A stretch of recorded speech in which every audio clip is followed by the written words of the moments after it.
घन्टेहरू ज्ञानेन्द्र साई आकृष्ट हुनको कारण के छ तिमीहरूलाई थाहा छ? थाहा छैन भने म तिमीहरूलाई भन्छु, कान खोलेर सुन। आजभन्दा 2-3 वर्ष अगाडि माननीय ज्ञानेन्द्र साईज्यू दुबई जानुभएको रहेछ है। दुबई गइसकेपछि अब ज्ञानेन्द्रजीसँग फोटो खिच्ने मान्छे त हजारौँ आउँछन् नि। त्यो फोटोलाई त्यो महिला एकजना बहिनीले उहाँसँग चाहिँ फोटो खिच्नु भएको रहेछ है। त्यो फोटोलाई लिएर अति रञ्जित है उहाँको श्रीमती भनेर सामाजिक सञ्जालमा जताभावी पोस्ट गरिसकेपछि उहाँ चाहिँ आकर्षित हुनुभएको। अब तिम्रो मालिक रविले, सहकारी ठगले जे गर्दा पनि ठिक छ भन्नुपर्ने अनि ताली बजाउनु पर्ने, अनि तिम्रो त्यो प्रधानमन्त्री गजडी बालेन शाह नेपालले पनि भारतको जमिन मिचेको छ भन्नेलाई चाहिँ जे गर्दा पनि ताली बजाउनु पर्ने हैन। अनि देशमा आगो लगाउने, देशलाई ध्वस्त बनाउने सुदन गुरुङले जे बोल्दा पनि ठिक छ भनेर ताली बजाउनु पर्ने हैन।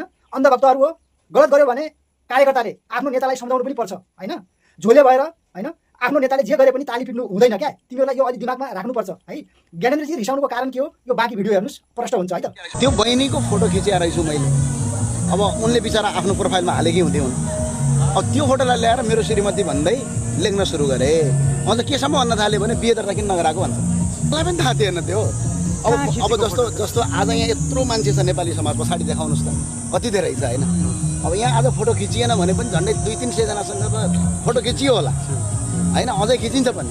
अब अनुहार पनि याद हुँदैन होइन।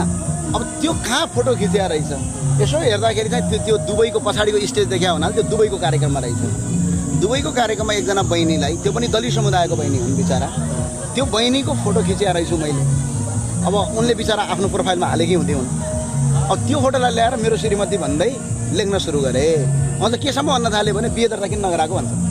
अब भने मैले अब अरू छुछु त बोल्न भएन। उनको कस्तो भयो होला जीवन, घर तिम्रा छोरी आमा बहिनीहरू छन् कि छैन? मलाई त भनेको केही समस्या भएन, तर त्यो बहिनीको हकमा के हुन्छ भन्दाखेरि घन्टीका समर्थक पनि यस्तो हुन्छन् भनेर सोच्यो भने त भोलि कोही एमालेका कार्यकर्ता र यिनीहरू बिचमा चाहिँ के फरक हुन्छ? यसो नगर्दै भने धन्यवाद। सुन्यौ नि, यही हो कारण भनेको। उहाँ ज्ञानेन्द्रजीले नराम्रो के भन्नुभयो होइन। एउटा चाहिँ चेलीको फोटोलाई अति रञ्जित बनाएर सामाजिक सञ्जालमा अनि यसरी चरित्र हत्या गर्दा अनि चुप्प लागेर बस्ने घन्टेका झोलेहरू हो। तिमीहरूलाई अलिक दिमाग छ कि छैन?